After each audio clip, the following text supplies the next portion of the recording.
Namaste. Tonight I'm going to read Book 7, Chapter 31, The Birth of Parvati, the House of Himalayas.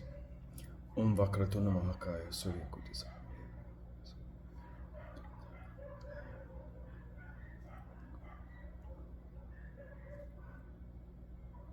Om Guru Brahma Guru Vishnu Guru Deva Guru Saksha.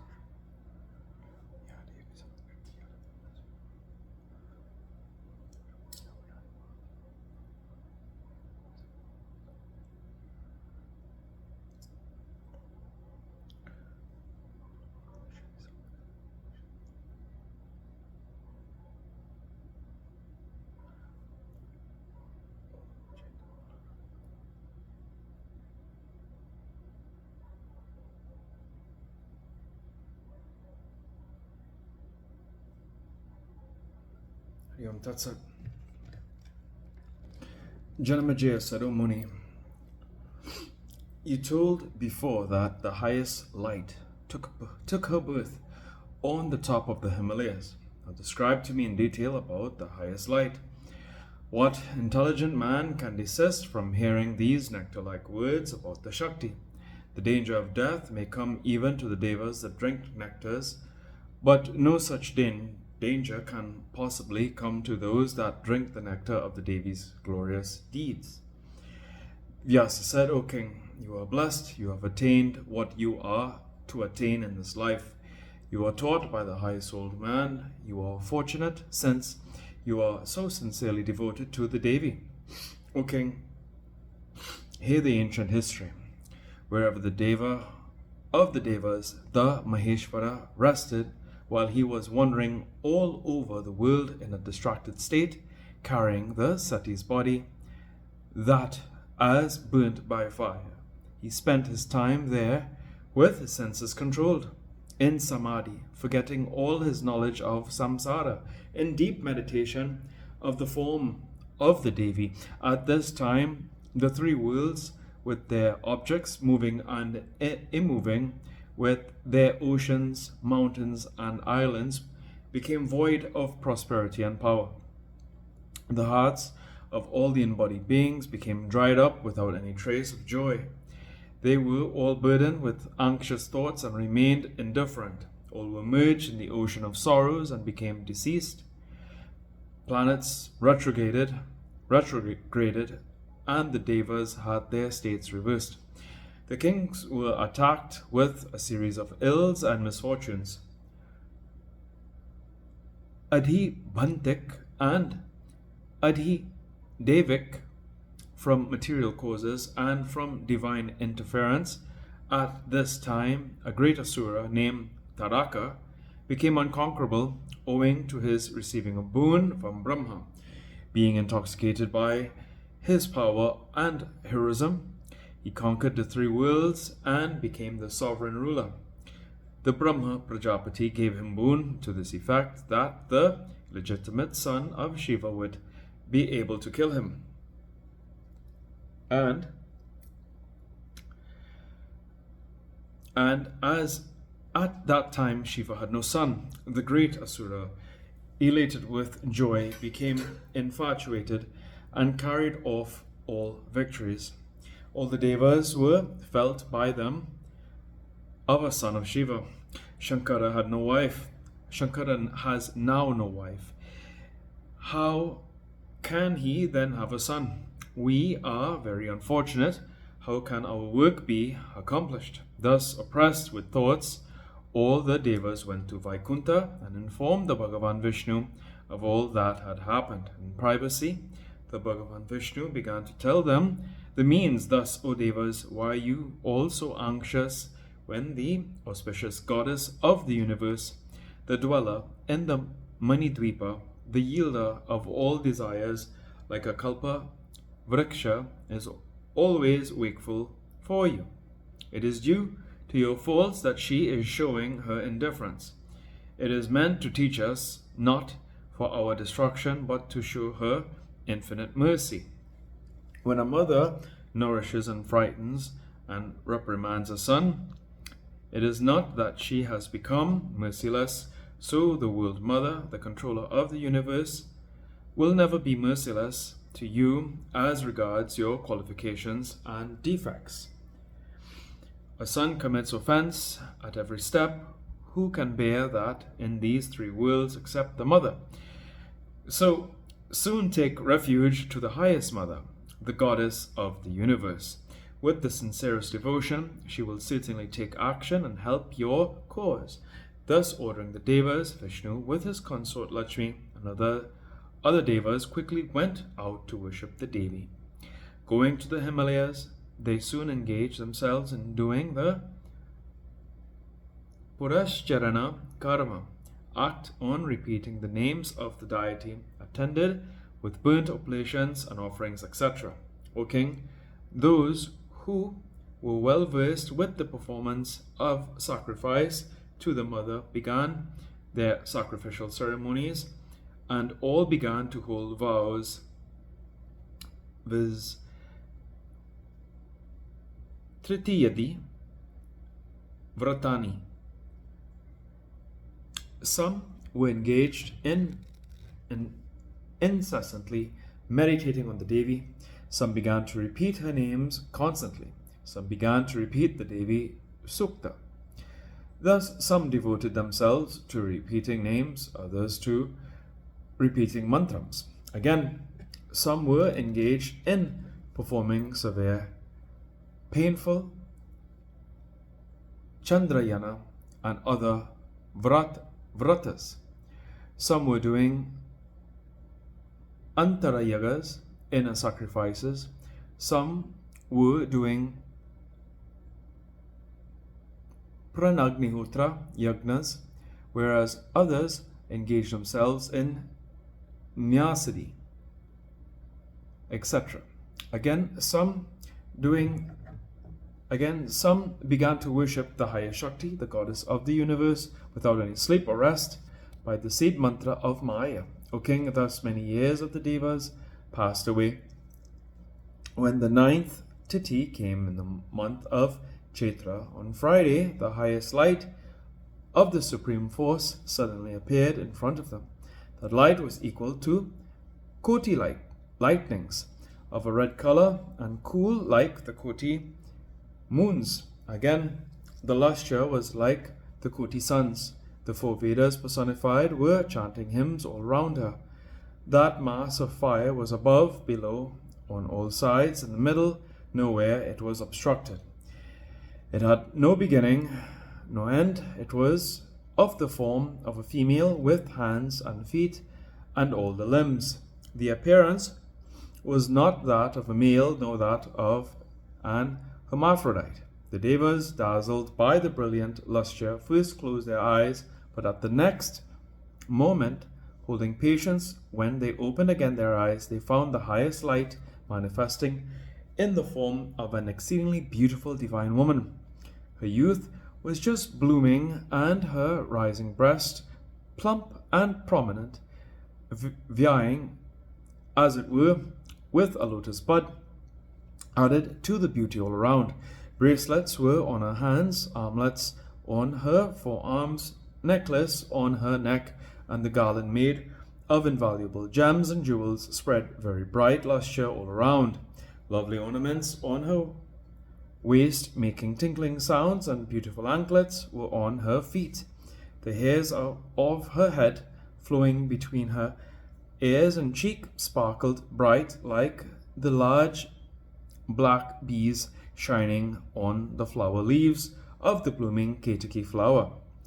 Her loins were nicely shaped and exquisitely lovely, and the hairs on her navel gave additional beauty. Her exquisitely lively lotus mouth, rendered more lustrous and beautiful by the shining golden ear ornaments, was filled with betel leaves mixed with camphor, etc. On her forehead there was the half-crescent moon. Her eyebrows were extended, and her eyes looked bright and beautifully splendid like the red lotus. Her nose was elevated, and her lips very sweet. Her teeth were very beautiful, like the opening buds of kunda flowers. From her neck was suspended a necklace of pearls. On her head was the brilliant crown decked with diamonds and jewels. On her ears earrings were suspended like the lines on the moon. Her hairs were ornamented with malika and malati flowers. Her forehead was pasted with kasmira kunkuma drops, and her 3 eyes gave unparalleled lustre to her face. On her one hand there was the noose, and on her other hand there was the goad. Her 2 other hands made signs granting boons and dispelling fears. Her body shed lustre like the flowers of a darima tree. Her wearing is a red-colored cloth. All these added great beauty.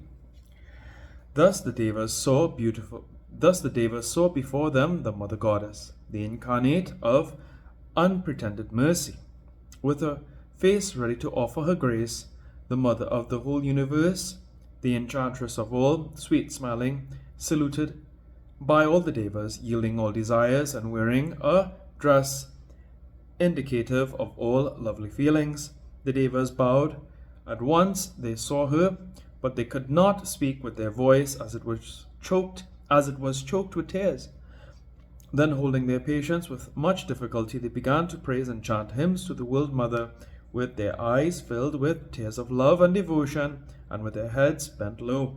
The Devas said, "We bow down to thee, the Devi and the Maha Devi, always obeisance to thee. Thou art the Prakriti and the auspicious one.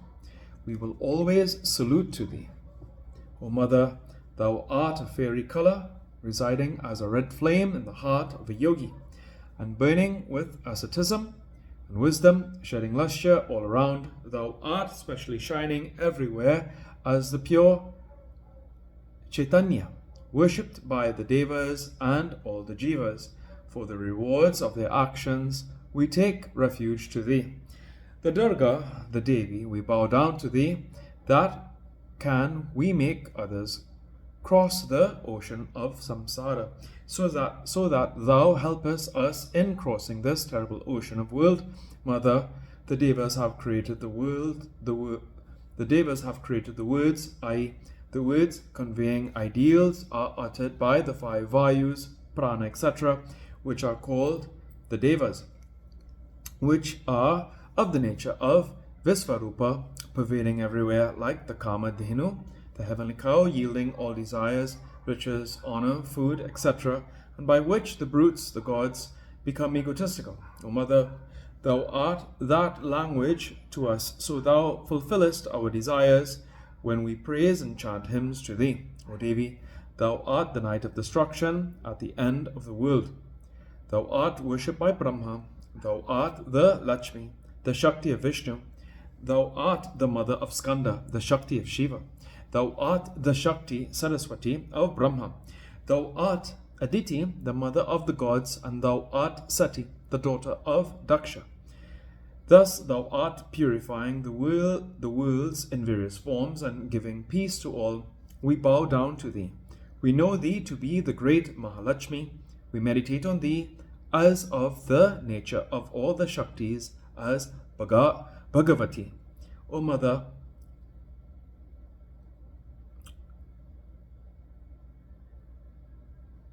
illumine us so that we can meditate and know thee. O Devi, obeisance to thee, the Virat, obeisance to thee, the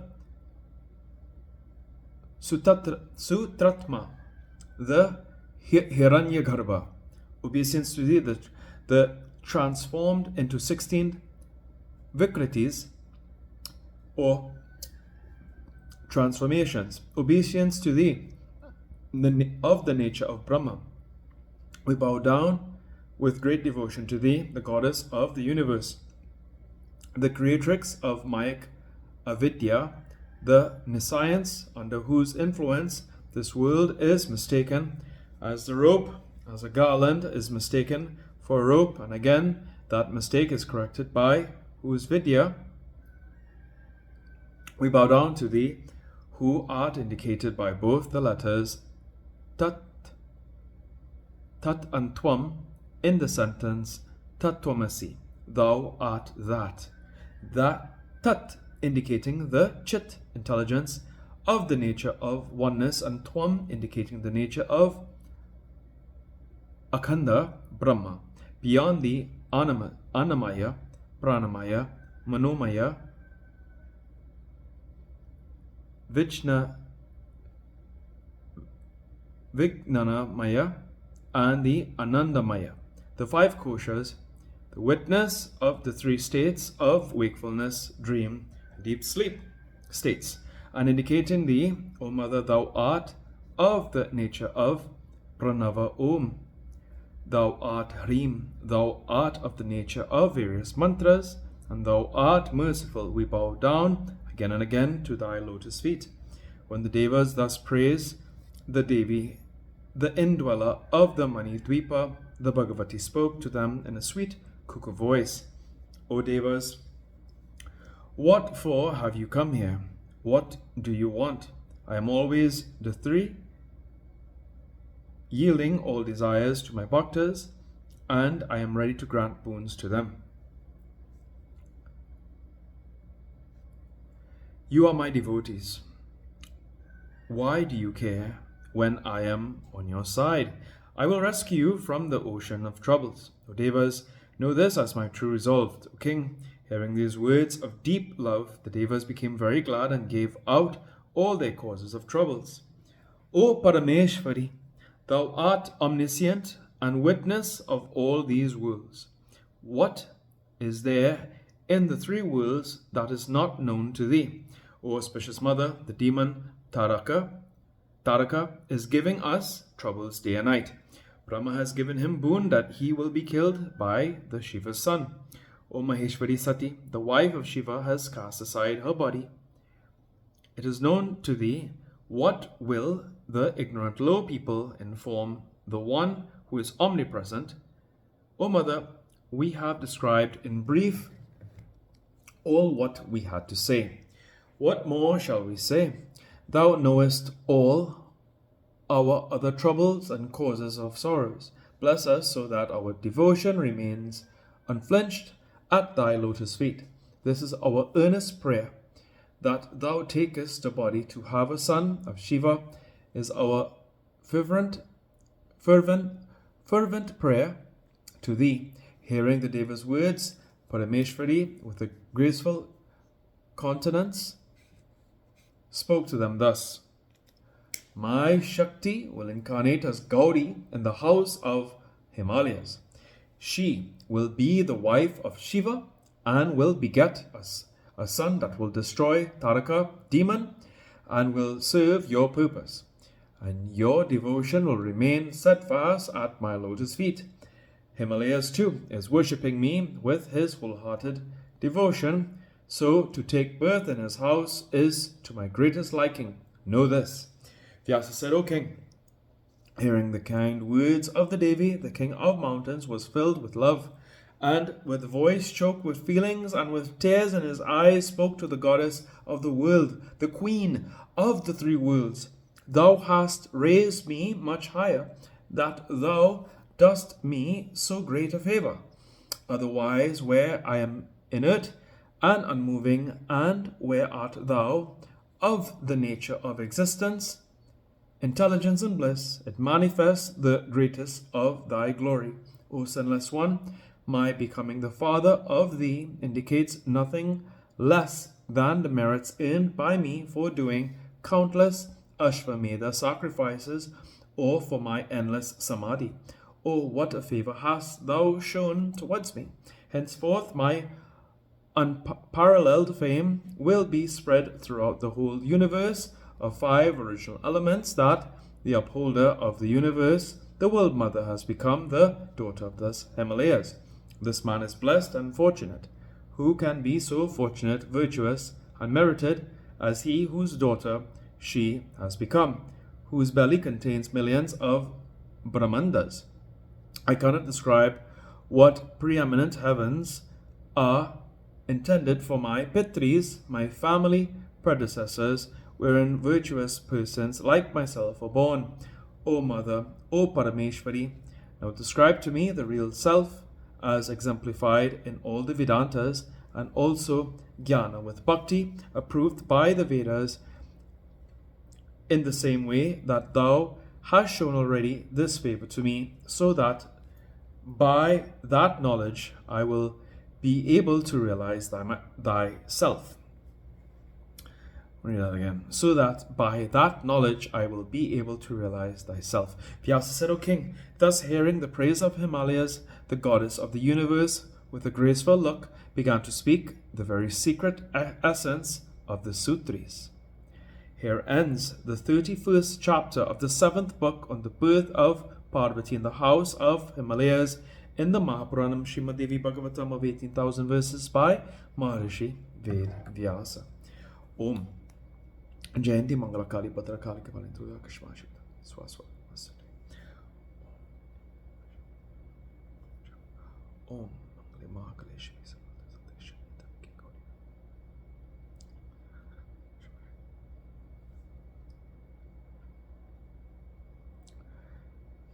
Om Hari Om Tvaya Mata Chapita Tvaya Tvaya Bandhuscha Chasakatu Shanti Shanti Shanti.